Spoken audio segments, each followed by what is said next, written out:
नमस्कार एंड जय हिंद दोस्तों, कैसे हैं आप सभी लोग। तो आज के इस वीडियो में हम बात करने वाले हैं मे, माइट और मस्ट, इन तीनों मॉडल के बारे में, मॉडल वर्ब के बारे में कि इसका प्रयोग हम सेंटेंसेस में कहाँ कहाँ करते हैं, किन किन परिस्थितियों में हम मे, माइट और मस्ट का प्रयोग करते हैं।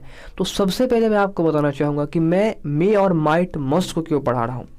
अगर आपको इन्फॉर्मेशन नहीं है कि इससे पिछले वाले वीडियो में मैंने कैन कोड के बारे में बताया हुआ है, उससे पहले मैंने मॉडल वर्ब के बारे में बताया हुआ है कि मॉडल वर्ब होते क्या हैं, उससे पहले मैंने वर्ब या प्राइमरी एक्सिलरी वर्ब के बारे में बताया हुआ है। तो वर्ब एक पूरा दोस्तों सीरीज़ है जहाँ पे आपको एक एक लेक्चर धीरे धीरे मिलती जा रही है। ठीक है, अब आप वीडियो को कब देख रहे हैं मुझे नहीं पता है। अगर आप पुराने वाले वीडियो को नहीं देखे हैं तो नीचे डिस्क्रिप्शन बॉक्स में जाइए, वहाँ आपको प्लेलिस्ट का लिंक मिल जाएगा जहां आप वर्ब के सारे वीडियोस को देख पाएंगे। तो दोस्तों, तो सबसे पहले हम ये जानेंगे कि मे का जो प्रयोग है वह कहाँ किया जाता है। ठीक है, तो इतनी बातें अगर आपको क्लियर हो गई है तो हम आगे बढ़ते हैं। अब आपको कोई भी रूल नहीं देखने को मिलेगा कि रूल 1 में ये है, रूल 2 में ये है, रूल 3 में ये है। मैं एक नोट लिखवा दिया हूँ और इसी नोट में हम समझेंगे कि मे के जो प्रयोग होते हैं, मे जो मॉडल वर्ब है, इसके जिस सेंटेंस में हम यूज़ करते हैं उस सेंटेंस में किन भावों को लेकर के, मतलब वह सेंटेंस जो है वह कैसा भाव प्रकट करेगा, उसको लेकर के हम लोग यहाँ पर देखेंगे। तो देखिए, सबसे पहले चीज कि मे का जो यहाँ पे यूज है सेंटेंसेस में वह परमिशन यानी कि अनुमति लेना या फिर अनुमति देना। परमिशन का बात कर रहे हैं हम लोग, तो परमिशन हम लोग ले भी सकते हैं, यानी परमिशन लेने या फिर परमिशन देने, दोनों के टर्म में किया जाता है। इतनी बातें के लिए दूसरी बात अगर हम देखें हम लोग तो पॉसिबिलिटी या फिर अनसर्टेनिटी के बारे में जानते हैं, जिसे हम लोग कहते हैं संभावना या फिर अनिश्चितता। पॉसिबिलिटी यानी कि संभावना या फिर अनसर्टेनिटी यानी कि अनिश्चितता के भाव को सेंटेंसेस में जब व्यक्त किया जाता है तो वहां पे एज ए मॉडल हम लोग किस वर्ब को यूज करते हैं, तो वो होता है हमारा मे वर्ब। ठीक है, अगला देखेंगे तो ऑप्टेटिव सेंटेंस में भी मे का प्रयोग किया जाता है। आपने सेंटेंस वाली वीडियो अगर आपने नहीं देखी है मेरी, तो वहाँ पे मैंने आपको बताया हुआ है कि सेंटेंस कितने तरह के होते हैं। बेसिकली सेंटेंस होते क्या है पहले ये जान लिए, फिर सेंटेंस कितने टाइप के होते हैं, किस आधार पर उसको डिवाइड किया गया है, और हमने वहाँ पे पढ़ा था उसी में कि ऑप्टेटिव सेंटेंस क्या होते हैं और उसमें किस तरह के ऑप्टेटिव सेंटेंसेस से भाव को व्यक्त किया जाता है।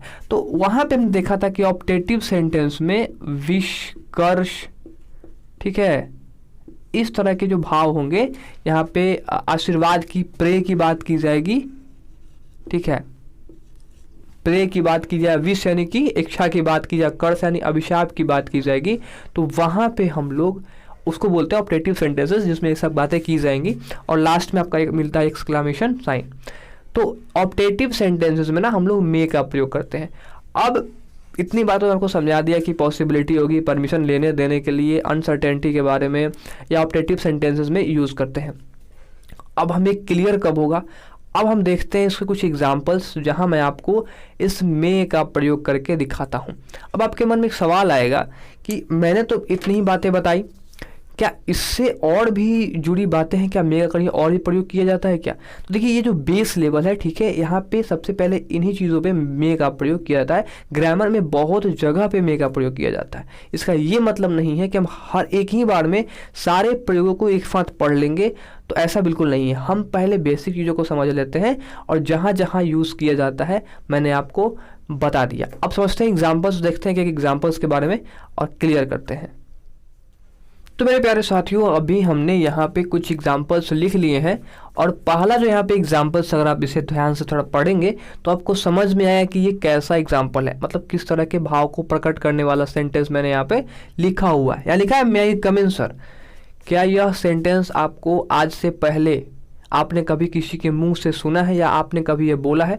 जी बिल्कुल बोला हुआ यार, हम जब स्कूल में पढ़ते थे तो जाते तो बोले नहीं थे मे आई कम इन सर, क्लास में हो गया फिर केबिन में हो गए तो बोलते मे आई कम इन सर। तो क्या करते हम उनसे अनुमति लेते थे कि क्या मैं अंदर आ सकता हूँ, मे आई कम इन सर, महोदय क्या मैं अंदर आ सकता हूँ।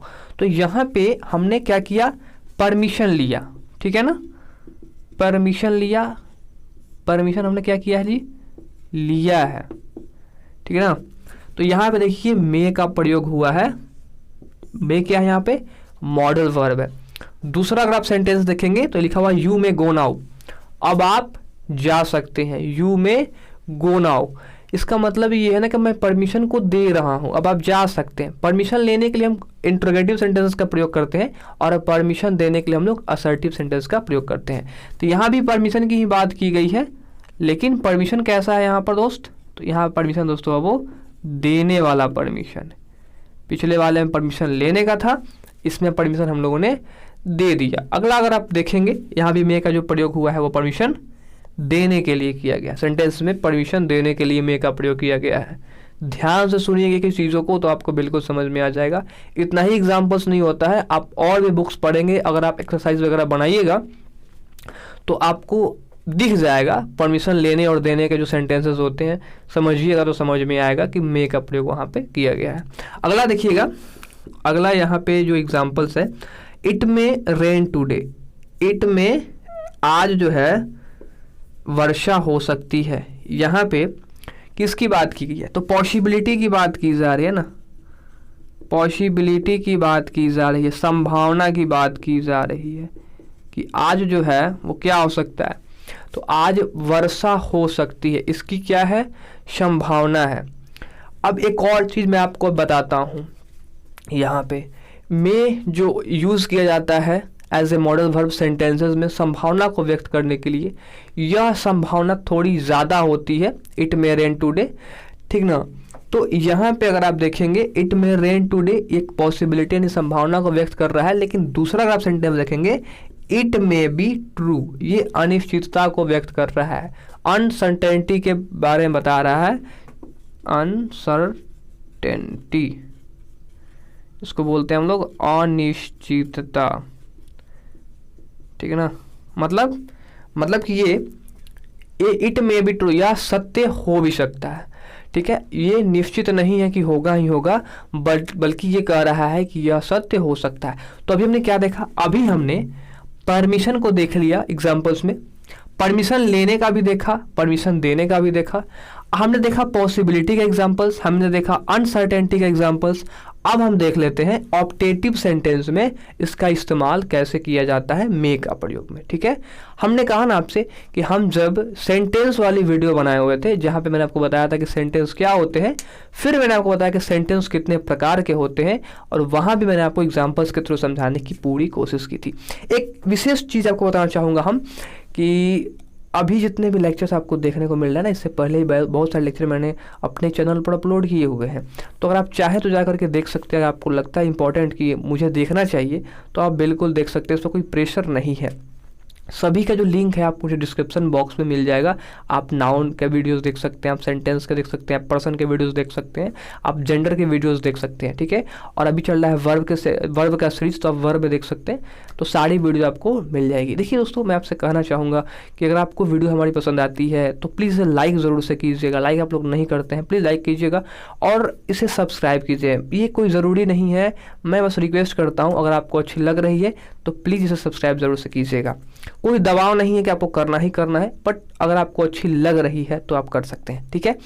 तो हमने समझ लिया किसके बारे में, परमिशंस लेने देने के बारे में, हमने समझ लिया अनसर्टेनिटी या भी पॉसिबिलिटी के बारे में, हमने समझ लिया किसके बारे में जी, हाँ इतना समझ लिया जी। अब हम समझ लेते हैं ऑप्टेटिव सेंटेंस के बारे में कि ऑप्टेटिव सेंटेंस का जो प्रयोग, ऑप्टेटिव सेंटेंस में हम लोग मे का प्रयोग कैसे करते हैं, ठीक है। चलिए, तो हमने यहाँ पे ऑप्टेटिव के 2 सेंटेंसेस लिखे हैं एग्जाम्पल के रूप में। मैंने 2 क्यों लिखा अभी आपको बताऊंगा।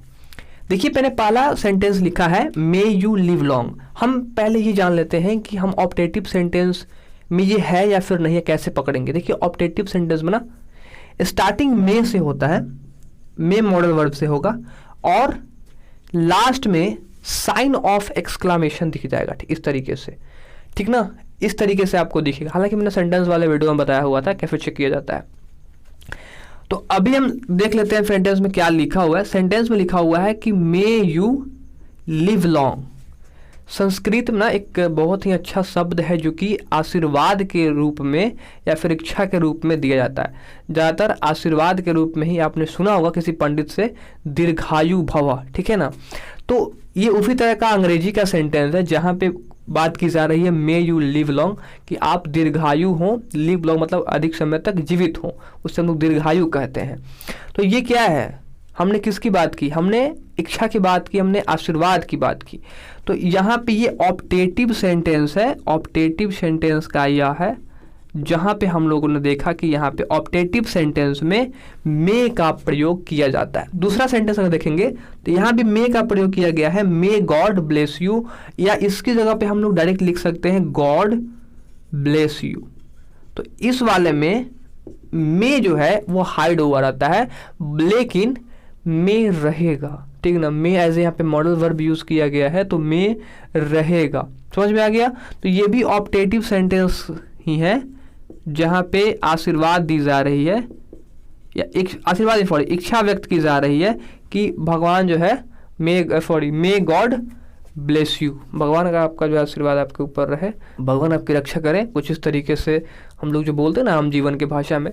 देखिए सबसे पहली चीज़, अगर आप इंग्लिश को एज ए इंग्लिश पढ़िएगा ना तो बहुत ही आसान होगा आपको सीखने में। अगर आप इसे हिंदी से कंपेयर करिएगा कि हिंदी से हम अंग्रेजी सीखेंगे या फिर अंग्रेजी ग्रामर सीखेंगे, स्पोकन और ग्रामर में ना ज़्यादा डिफरेंस नहीं होता है। अब आप बोलेंगे ज़्यादा डिफरेंस से क्या बात कर रहे हो आप, डिफरेंस तो पूरा होता है। ग्रामर अलग चीज़ है, स्पोकन अलग चीज़, बिल्कुल है, ठीक है, बट इसके बीच में एक रिलेशन होता है। रिलेशन क्या है, ग्रामर जो है ना वो क्या बताता है, ग्रामर बताता है कि हम चीज़ों को कहीं से सही से कैसे बात करें, सही से कैसे उस चीज़ों को करेक्ट करें। अब जैसे कि हिंदी में हम लोग बात करते हैं ना, तो हिंदी जब हम लोग बात करते हैं तो उसमें क्या हम पूरे ग्रामर की तरीके से थोड़ी बात करते हैं। जैसे मैं अभी आपसे बात कर रहा हूँ, मेरी सारे शब्द सेंटेंसेस सही थोड़ी ना है, बट आपको जो चीज़ें बताई जा रही हैं वो बिल्कुल समझ में आ जा रही है। अंग्रेजी बहुत लोग को इसलिए नहीं समझ में आता है क्योंकि वो अंग्रेजी को एज ए हिंदी पहले ट्रांसलेट करते हैं उसको अंग्रेजी में, और फिर उस चीज़ों को समझते हैं। इसमें ऐसा करने का कुछ नहीं है। हिंदी व्याकरण एक अलग व्याकरण है, इसे आप अंग्रेजी व्याकरण से बिल्कुल कंपेयर ना करें। अंग्रेजी व्याकरण एक इंग्लिश ग्रामर एक अलग व्याकरण है, अलग ग्रामर है, इसे आप अंग्रेजी व्याकरण की तरह ही समझें। कुछ चीज़ें सिमिलर है, मैं मानता हूँ, सभी लोग मानते हैं जो लोग इसको अच्छे से समझते हैं, लेकिन इसे आप अगर अलग तरीके से समझेंगे तो आपको डेफिनेटली समझ में आएगी। लेकिन आप उसको हिंदी से कंपेयर करने लगेंगे तो आपको बिल्कुल समझ में नहीं आएंगे, ठीक है। तो अब हम बात कर लेते हैं दोस्तों, यहाँ पे मे की एक ही रूल में, एक ही नोट में सारे खत्म हो गए हैं, जो आपको एग्जाम्पल्स के थ्रू समझा दिए हैं। अब हम बात करते हैं मे के बाद माइट के बारे में। चलिए तो आइए अब हम बढ़ते हैं माइट की ओर, और माइट की थोड़ा सा रूल को समझ लेते हैं कि इसका जो प्रयोग है वो कहाँ कहाँ किया जाता है। अगर आप इसे देखेंगे तो आपको साफ साफ दिख जाएगा कि मे के पास्ट फॉर्म के रूप में हम लोग माइट का प्रयोग करते हैं। अगर आप हमारे पुराने वाले वीडियो देखे होंगे कैन और कुड का, तो वहाँ मैंने आपको बताया हुआ था कि कैन के पास्ट फॉर्म में हम लोग कुड का प्रयोग करते हैं। तो उसी तरीके से मे के पास्ट फॉर्म में हम लोग माइट का प्रयोग करते हैं। और ये जो आपको दिख रहा है ना मे का पास्ट फॉर्म, ये बेसिकली डायरेक्ट और इनडायरेक्ट स्पीच में यूज किया जाता है। यानी कि हम लोग यहाँ पे जो यूज करते हैं वह डायरेक्ट स्पीच को इनडायरेक्ट में कन्वर्ट करने के लिए, जब हम लोग कन्वर्ट करते हैं ना इनडायरेक्ट में, उस वक्त हम यूज करते हैं, किसका करते हैं, यहाँ पे मे रहता है, इसे कन्वर्ट कर देते हैं हम लोग माइट में जी, ठीक है। क्या लिख दिए हम, कुछ समझ में, MIGHT, समझ में आया ना। तो यहाँ पे क्या किया हम लोगों ने देखा कि हम मे के पास्ट फॉर्म को कन्वर्ट कर देते हैं किसमें, माइट में। कब करते हैं जी, जब हम डायरेक्ट से इनडायरेक्ट स्पीच में कन्वर्ट करेंगे। अब आप ये कहिएगा कि ये कब करेंगे, तो इस पर हमने वीडियो भी नहीं बनाई हुई है। एक ही बार में सारे वीडियो थोड़ी ना आ सकती है, तो धीरे धीरे आएंगी ना, तो जैसे जैसे आएंगे मैं आपको बता चलूँगा ना। तो फिलहाल मैं यहाँ पे आपको बता दे रहा हूँ, उसको आप समझ लीजिए, ठीक है। उसके बाद लेस पॉसिबिलिटी, यानी कि कम संभावना को व्यक्त करने के लिए। अभी हमने आपको क्या बताया था कि मे का जो प्रयोग होता है वो अधिक संभावना को व्यक्त करता है, लेकिन माइट जो है वह कम संभावना को व्यक्त करता है। इसको थोड़ा सा आप क्लियर रखिएगा। माइट कम संभावना को व्यक्त करेगा, कम अनिश्चितता के बारे में बताएगा, लेकिन मे जो है वह ज़्यादा संभावना के बारे में बताएगा, उसकी जो प्रतिशतता है वो ज़्यादा हो जाएगी, ठीक है। किसके कंपेयर में, अगर कोई भी पॉसिबिलिटी की बात कर रहे हैं जहाँ पे ज़्यादा पॉसिबिलिटी है तो वहाँ पे हम हमेशा मे का प्रयोग करते हैं, लेकिन जिसकी पॉसिबिलिटी कम है वहाँ पे हम लोग माइट का प्रयोग करते हैं। अगला है पोलाइट रिक्वेस्ट या फिर परमिशन के रूप में। पोलाइट का मतलब होता है नम्र निवेदन, ठीक है, या बड़े ही आसानी से आराम से परमिशन उसको दे दिए, काफ़ी नम्र रूप में दिए हैं। तो वैसे परमिशन या फिर रिक्वेस्ट में हम लोग माइट का प्रयोग करते हैं, न कि मे का प्रयोग करते हैं, ठीक है ना। तो आइए कुछ एग्जाम्पल्स देख लेते हैं और एग्जाम्पल से हम क्लियर कर लेंगे कि माइट का जो प्रयोग होता है ना, उसमें मतलब समझ रहे हो ना आप कि कहाँ कहाँ किया जाता है माइट का प्रयोग। तो अभी हम चलते हैं एग्जाम्पल्स पर। एग्जाम्पल्स देख लीजिए। जैसा मैंने अभी आपको कहा कि मे के पास्ट फॉर्म में हम लोग क्या करते हैं, डायरेक्ट को इनडायरेक्ट बनाते वक्त माइट को, मतलब मे को माइट में कन्वर्ट कर देते हैं। पहले यहाँ पे जो सेंटेंस आपको दिख रहा है, he told me that I might go now, now नहीं गो देन, ठीक है ना, नाउ बदल जाता है देन में। अब देन में क्यों बदला, इसको हम लोग डायरेक्ट और इनडायरेक्ट वाले चैप्टर में समझ लेंगे, ठीक है ना। तो he told me that I might go now, उसने कहा मुझसे कि तब मैं जा सकता हूँ, ठीक है ना। तो उसने कहा मुझे कि तब मैं जा सकता हूँ, ये इसका सेंटेंस का आई थिंक हिंदी हुआ, ठीक है। अगला सेंटेंस देखिएगा, इट माइट रेन टुडे, आज वर्षा हो सकती है, इट माइट रेन टुडे। अब इसका मतलब क्या है यार, उसके पहले भी तो हमने पढ़ा ना कि इट मे रेन टुडे, वहाँ भी तो वर्षा ही करा रहे थे हम लोग, यहाँ भी वर्षा ही करा रहे हैं, सिर्फ वर्षा ही करा रहे हैं हम लोग। तो इट माइट रेन टुडे हम पढ़ें या फिर इट मे रेन टुडे हम बोल रहे हैं, कौन सा सेंटेंस हम बोलेंगे भैया स्पोकन में। तो देखो सबसे पहली चीज़ वहाँ हमने क्या बताया, मे रहेगा, यानी पॉसिबिलिटी अगर ज़्यादा है, बादल छाए हुए दिख रहे हैं आपको, गरजता हुआ दिख रहा है, तो बोलो ना इट मे रेन टुडे। अगर कम बादल है तो इट माइट रेन टुडे, वर्षा नहीं हो सकती ना, हो सकता है वर्षा हो सकता है वर्षा नहीं भी हो। तो पॉसिबिलिटी क्या है यहाँ पर, लेस, कहाँ गई, ये रहा, लेस, कम है, ठीक है। अगला है might I ask A question, क्या मैं प्रश्न पूछ सकता हूँ। तो परमिशन लिया जा रहा है काफ़ी हाथ जोड़ करके कि प्रश्न पूछें कि नहीं पूछें। तो अगर आप इसे मे वाले से कंपेयर करेंगे तो मे आई आस्क ए क्वेश्चन, क्या मैं आपसे प्रश्न पूछ सकता हूँ, कुछ तरीके का भाव आएगा। अब might I ask A question, क्या मैं आपसे प्रश्न पूछ रहा हूँ, तो कुछ इस तरीके का से यहाँ पे भाव आएगा। तो यहाँ पे देखा हमने, सबसे पहले क्या देखा कि यहाँ पे हम लोगों ने डायरेक्ट को इनडायरेक्ट में कन्वर्ट किया और मे को माइट में चेंज कर दिया जी। दूसरा हम देखा कि लेस पॉसिबिलिटी थी यहाँ पर, तो यहाँ पर भी हमने माइट का प्रयोग किया, और ज़्यादा पॉसिबिलिटी होगी तो मे का प्रयोग कर देंगे। हमने यहाँ देखा कि हमें क्वेश्चन पूछना है, तो क्वेश्चन पूछने के लिए हम लोग पोलाइटली क्वेश्चन पूछेंगे, बहुत ही हाथ जोड़कर नम्र निवेदन करके, तो वहाँ पे माइट का प्रयोग करेंगे। अब हम बढ़ते हैं अगले सेक्शन की तरफ, जो कि है हमारा मस्ट, और मुझे उम्मीद है कि आपको थोड़ा सा मज़ा आ रहा होगा पढ़ने में।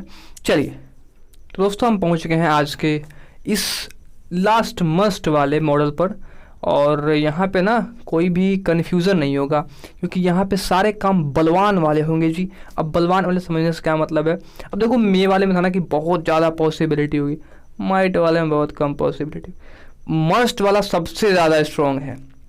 जहाँ आपको लगे कि बहुत ही स्ट्रॉन्ग की बात की जा रही है तो वहाँ पे मस्ट का प्रयोग कर देना। अब देखो कैसे, अब हम मस्ट का प्रयोग कहाँ कहाँ कर सकते हैं। देखो मस्ट का प्रयोग ना हम लोग कंपल्सन, यानी कि बाध्यता, किसी कार्य की, किसी को हम दिए हैं काम करने के लिए, उसको बोल दिए कि भैया इसके अंदर ही करना है जी, आप जो कर दिए ना उसको समझ लो, तो वो गया हमारा बाध्यता। उसका था स्ट्रॉन्ग मोरल ऑब्लिगेशन, ठीक है, स्ट्रॉन्ग मोरल ऑब्लिगेशन या फिर ऑब्लिगेशन जो भी पढ़ सकते हो आप, इसको बोलते हैं प्रबल नैतिक कर्तव्य। नैतिक मतलब, अब इसको यूं समझ लो ना कि एक और मैंने वर्ड लिखा होगा ड्यूटी, ठीक है ना, कर्तव्य। तो कर्तव्य या फिर नैतिक कर्तव्य, दोनों में इसका प्रयोग किया जाता है। प्रबल मतलब बहुत ही ज़्यादा वाला, समझ लो ना आप, इरादा तो अलग चीज़ है, एक इरादा वाला ही बात है, ड्यूटी की बात की जाएगी जहाँ पे करना ही करना है, उस तरीके की बात। स्ट्रॉन्ग, मैंने पहले ही बोला था कि स्ट्रॉन्ग वाली आएगी यहाँ पे, देखना फीलिंग। अगला है पक्का इरादा, स्ट्रॉन्ग फीलिंग, दृढ़ संकल्प बोलते हैं उसको, पक्का इरादा को दृढ़ संकल्प भी कहते हैं। हमने बता दिया कर्तव्य की, उसका सर्टेनिटी की, निश्चितता, इससे पहले हम बात कर रहे थे अनिश्चितता की, कि होगा कि नहीं होगा, इसमें है एकदम होगा, 100% होगा, मस्ट का प्रयोग करो 100% होगा जी। अगला है स्ट्रॉन्ग पॉसिबिलिटी, यानी कि प्रबल संभावना की, इससे पहले क्या था, सिर्फ पॉसिबिलिटी या फिर लेस पॉसिबिलिटी, इसमें क्या है स्ट्रॉन्ग पॉसिबिलिटी। उसके बाद है इनविटेबल, यानी अनिवार्य, एकदम ज़रूरी, ठीक है ना। तो इन चीज़ों को सेंटेंस में व्यक्त करने के लिए, इन भावों को सेंटेंस में व्यक्त करने के लिए, बताने के लिए हम लोग किसका प्रयोग करते हैं, मस्ट का प्रयोग करते हैं। कुछ एग्जाम्पल्स देखेंगे, तो इसको पहले मिटा देते हैं, नहीं मिटाए, नीचे लिख देते हैं, आई थिंक आपको दिख रहा होगा, ठीक है ना। तो मैंने आपको 2 एग्जाम्पल लिखे हैं। पहला एग्जाम्पल है अभी, you must do as you told. Bhojpuri में जैसा कहले वाला ना वैसे करी है, ठीक बा। तो ये है हमारा बाध्यता। क्या है? बाध्यता कि जैसा आपने कहा था, ठीक ना, वैसा ही कीजिएगा। यू मस्ट डू, वैसा ही करना। एज यू टोल्ड, जैसा आपने कहा था, ठीक है। दूसरा है वी मस्ट गो, हम जा सकते हैं। वी मस्ट गो यानी कि पक्का इरादा वाली बात की जा रही है कि हम जा सकते हैं। मेरा इरादा पक्का है, मैं दृढ़ संकल्प लेकर बैठा हूँ कि मैं जाऊँगा जी। वी मस्ट गो, मैं जा सकता हूँ, यानी कि कैसा है जी, ये है हमारा दृढ़ संकल्प। अब बोलिए कि बाकी का एग्जाम्पल वह क्या किए हैं? बाकी का एग्जाम्पल वह हटा इसलिए दिए ना कि नीचे जगह हवे नहीं है, समझ रहे हो ना। तो जगह नीचे नहीं है, तो अभी हम इससे एग्जाम्पल्स को यहाँ पे इरेज करेंगे, मिटाएंगे, और फिर हम समझते हैं आगे के जो भी यहाँ पे आपको भाव लिखे हुए हैं उसके भी एग्जाम्पल्स देते हैं, ठीक है। बने रहिए हमारे साथ, देखते रहिए ग्रामर जानो यूट्यूब चैनल, ठीक है। पसंद आए तो लाइक कीजिए, शेयर कीजिए, और ऐसे ही थोड़ा सा फन वगैरह बीच में हम कर देंगे ताकि समझ में आता रहे, थोड़ा माइंड फ्रेश होता रहे। हाँ, और हाँ, आप टेलीग्राम चैनल पर भी ज्वाइन कर सकते हो। वहाँ आपको PDF वगैरह प्रोवाइड कराया जाएगा, जो भी मैं नोट्स बनाता हूँ जिसमें आपको पढ़ा रहा हूँ अपने से, समझ में रहो ना, तो वो मिलेगा जी, और फ्री ऑफ कॉस्ट मिलेगा, पैसा नहीं लगने वाला है। और समझ रहे हो, सब्सक्राइब कर लेना, ठीक है। चलो, तो 3 एग्जाम्पल हमने और लिख दिया है इन्हीं भावों को एक्सप्लेन करने के लिए। पहला एग्जाम्पल देखिए, everyone must do his duty. ये कर्तव्य की बात की जा रही है, यहाँ पे वर्ड भी आ गया है ड्यूटी। कर्तव्य कैसा है जी? नैतिक कर्तव्य भी हो सकता है और सिंपल कर्तव्य भी, मतलब नॉर्मल। तो कह रहा है कि सभी को अपना जो है कर्तव्य का पालन करना चाहिए, कर्तव्य निभाना चाहिए, ठीक है ना। तो कैसी है कर्तव्य की बातें की जा रही है, उस सेंटेंस में हमने क्या लिखा है, यहाँ पे मस्ट का प्रयोग किया, ठीक है। अगला है we must win the match. हम मैच जीत सकते हैं। तो हमने मैच को जीतने की निश्चितता को व्यक्त करने के लिए स्ट्रॉन्ग पॉसिबिलिटी को हमने व्यक्त किया है। कैसे पता चल रहा है? क्योंकि हमने मस्ट का प्रयोग किया हुआ है। जब हमने मस्ट का प्रयोग कर लिया, इसका मतलब हमारी निश्चितता बढ़ गई है। हम श्योर हैं कि मैच हम ही जीतेंगे, ठीक है। India must win the match, India match जरूर जीतेगी, जीत सकती है, ठीक है ना। कुछ भी तरह से भाव आते हैं। अगला है he must be A robber. इसमें प्रबल संभावना की बात की जा रही है जी, देख लीजिए। संभावना तो है कि वाला डाकू ना निकल जाए, या डाकू नहीं हो, he must be A robber. वह रॉबर हो सकता है, रॉबर में डाकू आई थिंक होता है, तो पक्का चुट्टा है, ठीक ना। तो यहाँ पे किसकी बात की जाए? प्रबल संभावना की बात की गई है। तो यहाँ पे मैंने आपको सारी चीज़ें बता दी। कौन कौन चीज़ें बताई जी भाई? रिकॉल करें क्या? देखो, रिकॉल करने की ज़रूरत नहीं है, ये एक ऑनलाइन क्लासेस है। अगर आप हमारे वीडियो को पूरा पीछे से देखिए, दोबारा देख लीजिए, सब कुछ रिकॉल हो जाएगा जी, ठीक है। तो हमने बात की आज आप पे मे, माइट और मस्ट के बारे में। ये तीनों मॉडल वर्ब है और यूज़ किए जाते हैं किस किस भावों को सेंटेंसेस में व्यक्त करने के लिए। मैं आपको सारे रूल्स एग्जांपल्स बता दिए। मुझे उम्मीद है कि आपको आज की सेशन अच्छी लगी होगी। प्लीज़ इस वीडियो को लाइक, शेयर और चैनल को सब्सक्राइब जरूर से कीजिएगा। अगर आपको अच्छा लगता है तो हमारे टेलीग्राम चैनल पर आप ज्वाइन कर सकते हैं, डिस्क्रिप्शन में लिंक मिल जाएगा। मैं आपको इससे आने वाले नेक्स्ट वीडियो जहाँ हम बात करेंगे सेल और विल के बारे में, ठीक है। तो देखते हैं, हो सकता है तो मैं सेल विल के साथ सेल शुड और विल उड को ऐड कर दूंगा, क्योंकि मैंने आपसे पहले ही कहा था कि हम जो है इसको पेयर में पढ़ने वाले हैं। तो आपसे मिलते हैं अगले वीडियो में। फिर से आप देखते रहिए हमारे वीडियो। नमस्कार एंड जय हिंद दोस्तों।